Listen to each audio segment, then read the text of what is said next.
Olá, comunidade falante da língua portuguesa que mora na nossa cidade de Summerville. Hoje nós estamos aqui com mais um programa, o Summer Viva, feito especialmente para você que mora aqui, que é um imigrante, que tem as questões muito parecidas com as nossas, e por isso eu hoje tenho aqui uma convidada especial, que é a doutora Ana Cláudia Ornelas, psicóloga, que está fazendo um pós-doutorado na Universidade de Boston. Bom dia, Ana. Bom dia, Adriana. Muito obrigada por você estar aqui conosco. Você que é moradora de Summerville, não é isso? Isso. Há quanto tempo você mora aqui na nossa cidade? Desde 14 de fevereiro. Então é recente, você Muito. chegou há pouco tempo. Uhum. E eu sei que você tem um sotaque que não vai deixar ninguém com dúvidas, mas você pode falar um pouquinho de onde você veio? Sim, sou do Rio de Janeiro e eu morava em Niterói, lá na cidade do Rio de Janeiro.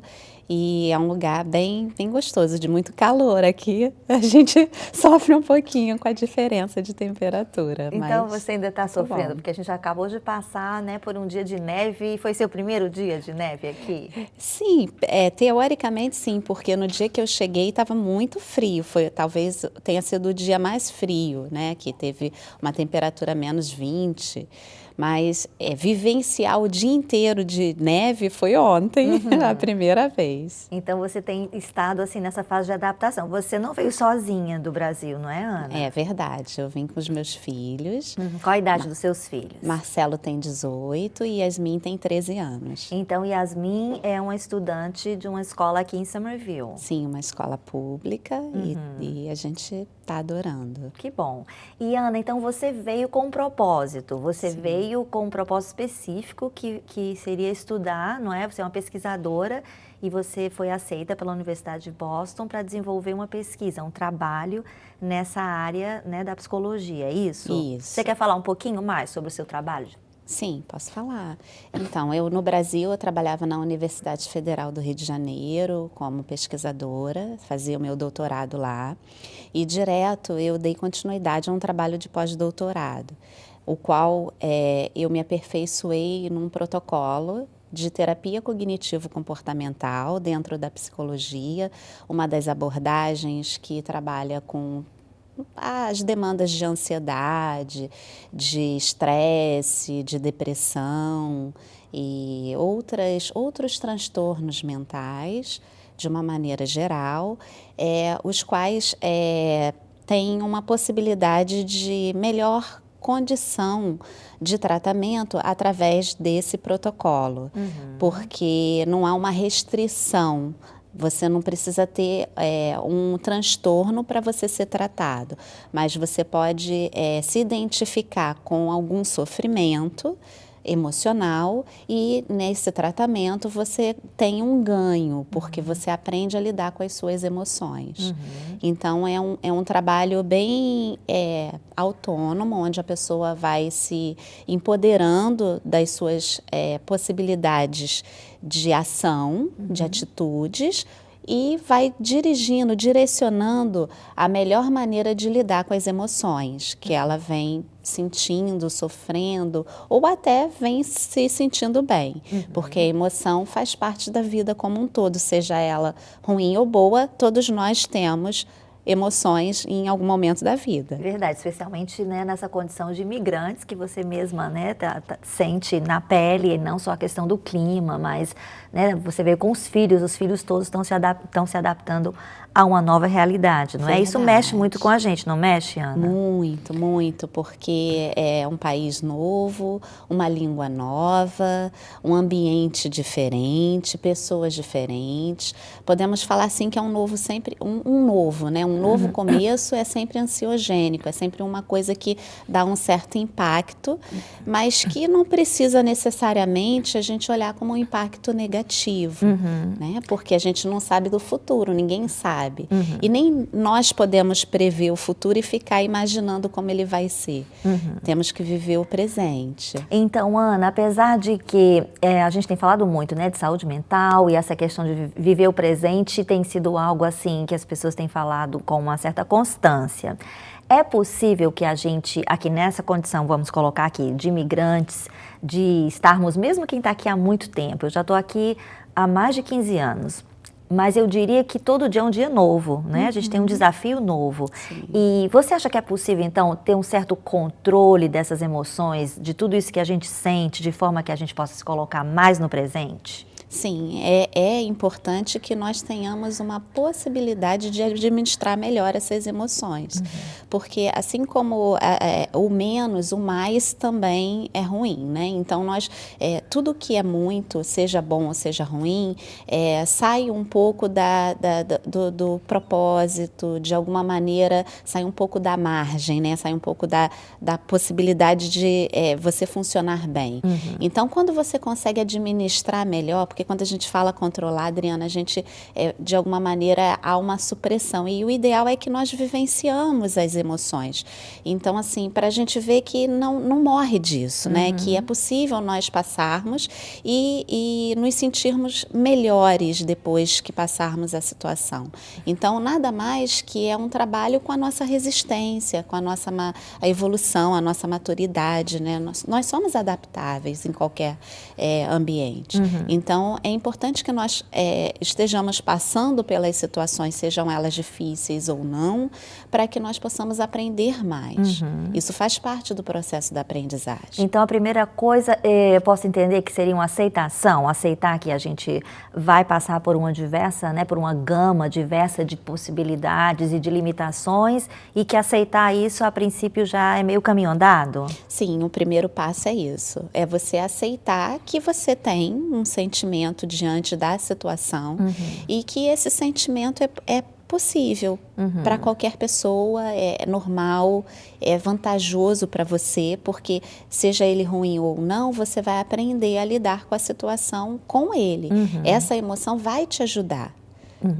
Então, é importante. A gente tem ouvido falar bastante, Ana, especialmente no Consulado do Brasil, aqui em Boston, essa tônica da saúde mental, né? Os imigrantes que estão aqui passando por uma série de desafios e que muitas vezes estão sofrendo, e às vezes eles sofrem calados, homens e mulheres calados, sofrendo porque não se sentem à vontade para pedir ajuda a um profissional.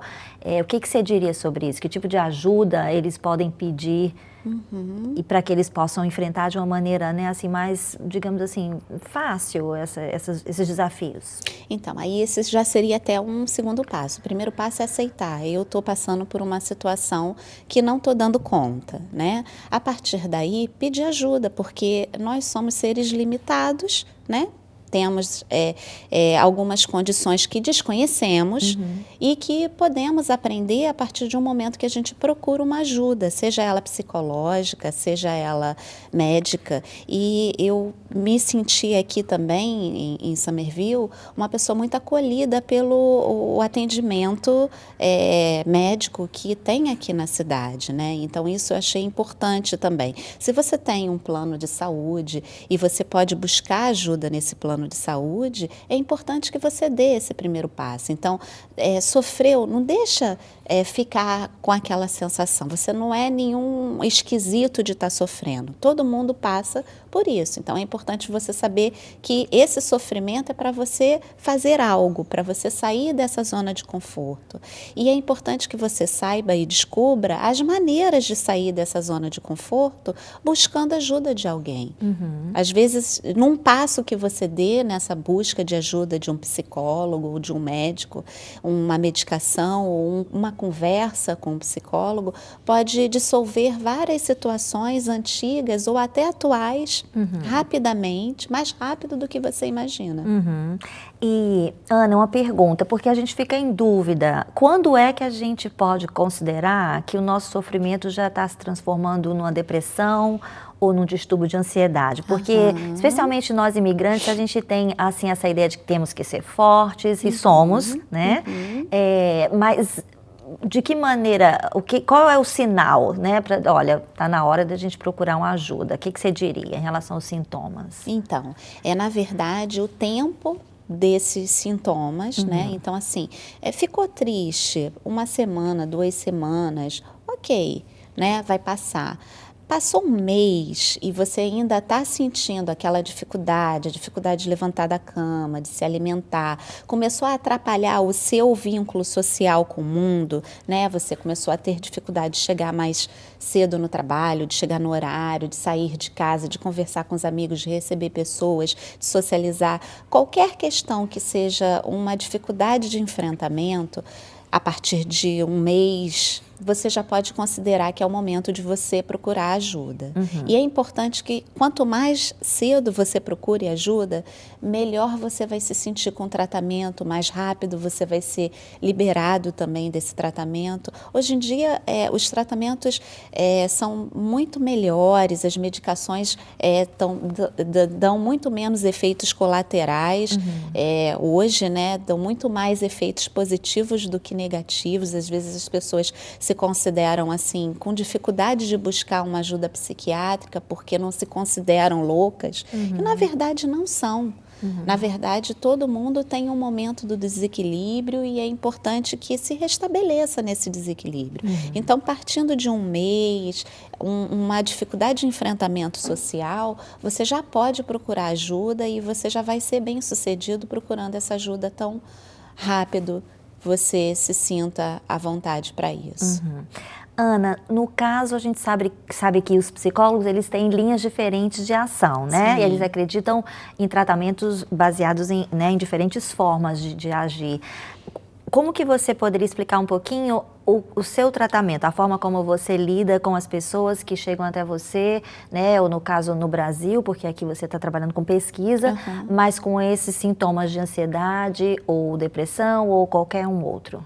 Sim, existem coisas que no nosso organismo mesmo a gente sente, né, às vezes física da emoção. Então, por exemplo, a pessoa que tem uma ansiedade, às vezes ela sente o coração bater mais rápido, uma respiração mais curta, uma dor de barriga inesperada no momento inesperado, uma dor de cabeça constante, uma insônia. Entre outros sintomas físicos, né? A gente diz que essa pessoa está carregada, né, de emoções, né? E dentro dessas sensações existe um neurotransmissor, um hormônio, né, que atua e ativa, né, o organismo a responder dessa maneira fisiológica, né, dessa maneira autonômica, sem a gente controlar. Então, essas pessoas ficam mais atentas a esses sentidos, a essas sensações. Então, por exemplo, se ela sente as mãos geladas, uma sudorese mais intensa, uns batimentos cardíacos mais acelerados, ela começa a ficar mais hipervigilante desse sistema fisiológico. E ela acha que ela pode ter alguma coisa física, mas na verdade é o corpo dela que está pedindo socorro, é a emoção dela que está sendo acentuada por esse neurotransmissor que se chama noradrenalina. Então, é importante que ela possa usar alguns exercícios. E na minha abordagem, né, na abordagem a qual eu escolhi para trabalhar, ela trabalha exatamente com isso. Você conhecendo a possibilidade do seu organismo em lidar com situações difíceis. E usando os seus próprios artifícios, né, os seus próprios meios, como a respiração, como estar concentrada naquilo que você está fazendo. Porque a pessoa que é muito ansiosa está pensando lá no futuro. A pessoa que está triste, que está depressiva, está pensando no passado. Então, assim, o estar no presente também é importante. Então, duvide do seu pensamento. Seu pensamento pode ser até um grande inimigo para você. Então, duvide dele, né? Questione se ele está te contando alguma história diferente do que está acontecendo na verdade. E trabalhe com a sua respiração. É importantíssimo você fazer alguns exercícios de respiração. Então, a minha abordagem trabalha com esses ensinamentos, com esses exercícios, com essas possibilidades de interpretar de forma diferente o que você está interpretando, que está te adoecendo. E, de alguma maneira ou de outra, você vai melhorando a forma de você lidar. E o fato de você ter com quem falar também, né, uma pessoa que não tenha nenhum vínculo afetivo com você e que vai te ouvir, mas que vai te entender e vai poder te ajudar, te oferecer um instrumento diferente do qual uma pessoa, um amigo, talvez possa te oferecer, que vai funcionar, né? para cada um vai funcionar de uma maneira, mas que vai funcionar, isso também ajuda. Então, a pessoa vai se sentindo mais empoderada, vai se sentindo mais independente, mais segura, e vai voltar a fazer a vida dela acontecer de uma forma mais natural. Então, é assim. Então, nesse caso, Ana, alguém que tem, por exemplo, um medo de estar em público, ou de falar em público, ou mesmo de sair de casa, se sabe que vai estar num lugar repleto de pessoas. Essa pessoa vai buscar ajuda numa abordagem como a sua. Sim. Ela vai falar, ela vai usar o verbal, mas também vai praticar alguns exercícios que possam vir ajudá-la a lidar com esses sintomas corporais, é isso? Isso. E a gente sempre pensa assim, tudo é um passo a passo, né? Então, assim, o pior para a pessoa é estar num público, mas se ela tiver com 3 pessoas, com 2 pessoas conversando, será que é tão pior quanto um público de 10? Então, a gente vai exercitando essa experiência gradual. Isso a gente chama de exposição, que é um exercício que a gente faz. Uma dessensibilização, né? Você ficar no ambiente, não falar nada com ninguém, mas ficar num ambiente público, imaginando o que você pode falar. Isso também é uma dessensibilização, uma exposição. Então, existem exercícios que você pode fazer que vão graduar a sua emoção, né? De uma ansiedade alta para uma ansiedade baixa, a partir do momento que você vai experimentando essas situações que são muito difíceis. E isso de acordo com a necessidade e as possibilidades de cada um, não é? Não tem uma receita. Não é assim. Tudo vai acontecer dessa forma. Até porque quem vai me dizer o que é possível é a própria pessoa. Às vezes a gente acha assim, uma pessoa tem medo de barata, então bota uma barata de plástico do lado dela, que ela vai começar a se sentir mais confiante com aquela barata de plástico. Mas tem gente que nem com a barata de plástico do lado dela vai se sentir confiante. Às vezes, só falar em barata, ela já vai se sentir ameaçada, incomodada. Então, isso é uma coisa que a própria pessoa vai dizer o limite dela para que nós possamos trabalhar dentro dessa possibilidade. Existem estudos, né, pesquisas que falam, Adriana, que o nosso próprio cérebro, como ele é adaptável, ele de verdade, ele pode responder de forma diferente a partir do momento que a gente enfrente as situações temerosas. Então, tem um exemplo que eu costumo mudar até com os meus pacientes no consultório, lá no Brasil eu falava muito, uma pessoa que mora numa cidade grande, uma pessoa que mora numa cidade pequena, o quanto diferente elas se sentem quando elas são trocadas de lugares que moram, né? Então, uma pessoa que mora numa fazenda, por exemplo, não tem medo de cobra, não tem medo de cavalo, de galinha. Agora, uma pessoa que mora numa cidade grande, se ela é colocada numa fazenda, ela tem que ter um momento de adaptação. Então, isso tudo é modificado, assim como uma pessoa que vem de uma fazenda para uma cidade grande também, que tem medo de andar de ônibus, de dirigir e tudo mais. Então, isso tudo há uma adaptação e o nosso próprio cérebro ele vai respondendo gradualmente a essas adaptações. Então, isso é científico. Então, são esses exercícios que nós nos baseamos para trabalhar dentro da terapia cognitivo-comportamental. Muito interessante. Ana, agora uma pergunta. Você tem estado aqui como imigrante há pouco tempo, mas já deu para experimentar, né, uma série de novas sensações. E você tem convivido com imigrantes que estão aqui há muitos anos, ou, né, talvez pelo menos há mais tempo que você. O que você observa na rotina desses imigrantes que você acha que poderia ser feito alguma coisa que a gente possa evitar chegar, né, num ponto de uma depressão ou de um distúrbio de qualquer ordem? Sim, eu tenho a sensação que às vezes as pessoas não se percebem exatamente como elas estão se sentindo, elas entram num automático, né? Então, o que eu percebo é que às vezes as pessoas elas vão lidando de uma maneira menos vivencial daquilo que elas se propõem a lidar. Então, a vida corrida, a intensidade no trabalho, né? Então, cria um objetivo que seja diferente da necessidade, talvez, ou de todas as necessidades daquela pessoa, e isso, de alguma maneira, torna mecânico o processamento dela na vivência da vida, na vivência das situações. Então, eu diria para elas o quanto é importante elas todo dia avaliarem o dia delas e virem assim, avaliarem as emoções que ela sentiu, o que ela sentiu falta, o que foi importante daquilo que ela falou, ou que ela fez com alguém, ou que ela fez para ela mesma. Então, é um processo de refletir mesmo sobre os sentimentos dela diário e não deixar o piloto automático ligado. Porque nesse ponto as doenças, os transtornos vão começar a aparecer.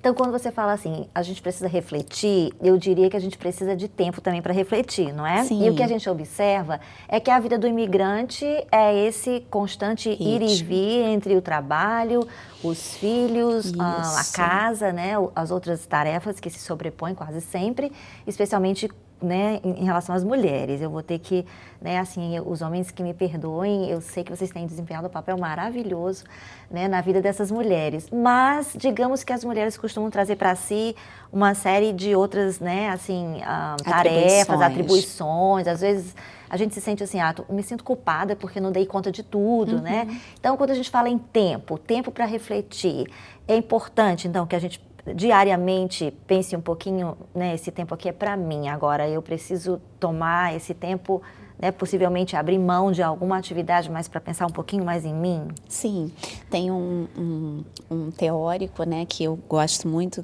da minha abordagem, que se chama Aaron Beck, e ele escreveu um livro sobre o entendimento da depressão, teoricamente, né, e ele fala assim que a depressão é uma tristeza que ela é vivida durante muito tempo, né? Então, acabam acumulando sensações que você deixou de viver naquele momento e que você guardou para dentro de si e fica preso àqueles sentimentos antigos e que você leva para o teu presente. Então, ele fala o seguinte, que ter domínio da sua vida de verdade não é você ganhar muito, não é você ter obrigações somente, é você também ter prazer. Então, se durante um dia você teve obrigações e prazeres, né? Durante aquele momento que você viveu intensamente alguma coisa que você achou importante, por exemplo, comprar um apartamento, adquirir um bem, não sei, fazer alguma coisa que seja algo externo a você, mas que você conseguiu concluir, que você também, de alguma maneira, conclua alguma coisa com você. Tenha domínio dos seus sentimentos de prazer em relação a isso. Não apenas um sentimento em adquirir aquele bem, e sim um sentimento do processo em que você está passando para adquirir aquele bem. Então, o quanto é importante essas mulheres, né, terem um momento de um exercício, uma caminhada, para ela parar e pensar, um momento de olhar para o nada, um momento do cafezinho, né, com outras amigas, de um bate-papo, de se embelezar, de se arrumar, um momento em que elas ficam com elas, que elas fiquem, né, que deem essa oportunidade para elas e façam realmente alguma coisa, né? E para os homens também. Às vezes os homens, a gente acha que eles não estão sentindo, mas eles também sentem.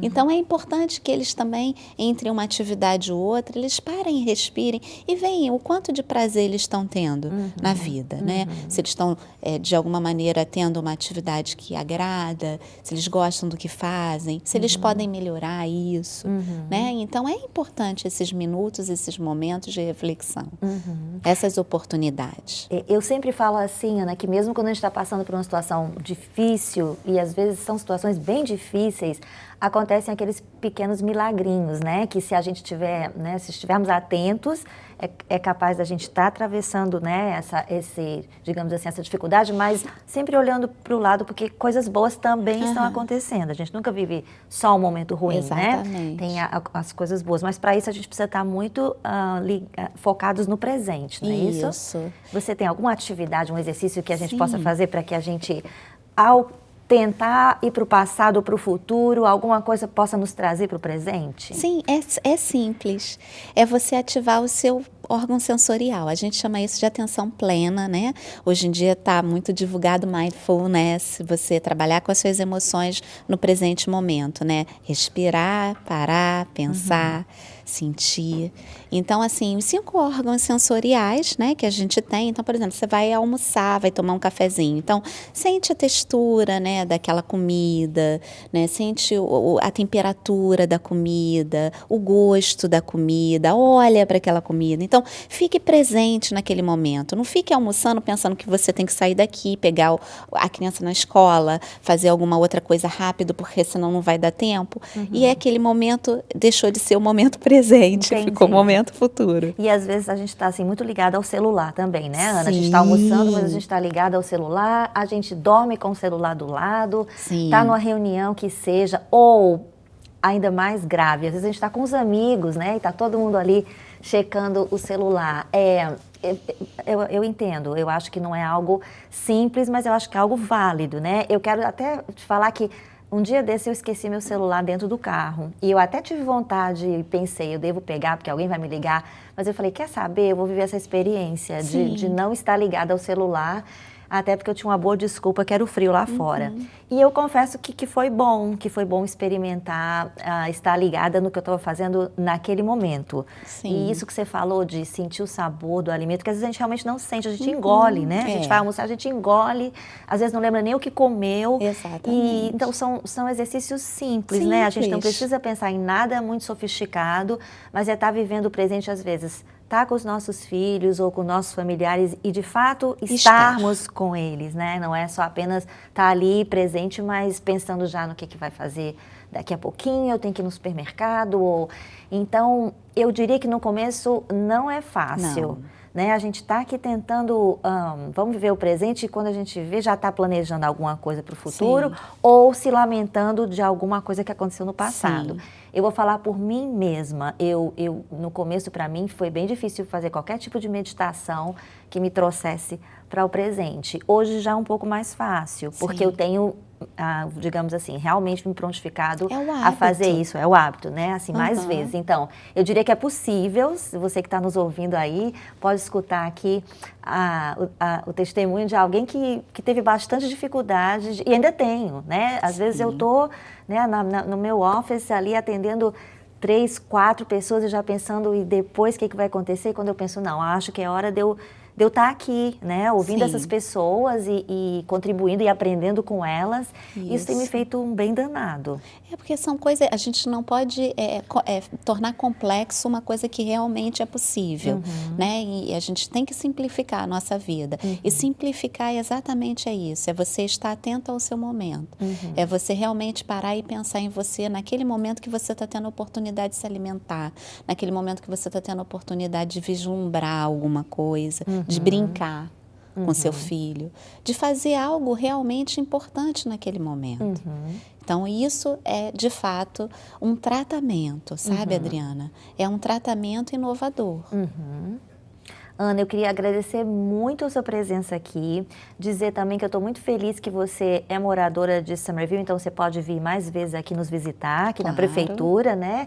E que a sua filha está se adaptando e que seu filho também está fazendo aulas de inglês, não é? Ali na Mystic Ave, que são aulas oferecidas também pela cidade. Então, é bom saber que você também tem um testemunho de alguém que chegou há pouco tempo, mas que está conhecendo todos os serviços que a cidade oferece na sua própria língua. Então, você que está nos ouvindo agora, se você ainda não nos fez uma visita, venha, porque a gente tem tantos serviços interessantes que a cidade oferece e que muitas vezes as pessoas, por não conhecerem o Summer Viva, e estão, né, às vezes sofrendo para encontrar, né, vamos dizer, oportunidade de moradias mais baratas. Você também já se envolveu com o programa, não é? De moradias acessíveis. Então, tem uma série de reuniões. A gente agora está com a High School, que está sendo o plano de ser remodelado, reconstruída, e planos de uma High School que vai ser maravilhosa. Então, que você se sinta orgulhoso de morar nessa cidade. Então, eu queria passar essa mensagem para você e para você que está nos ouvindo. E o convite está sempre feito de que você venha nos visitar aqui na Prefeitura de Summerville, ou que você possa telefonar ou entrar em contato conosco através da página do Facebook, que se chama Cidade de Summerville, é uma página em português feita especialmente para você. Não deixe de comentar, de perguntar.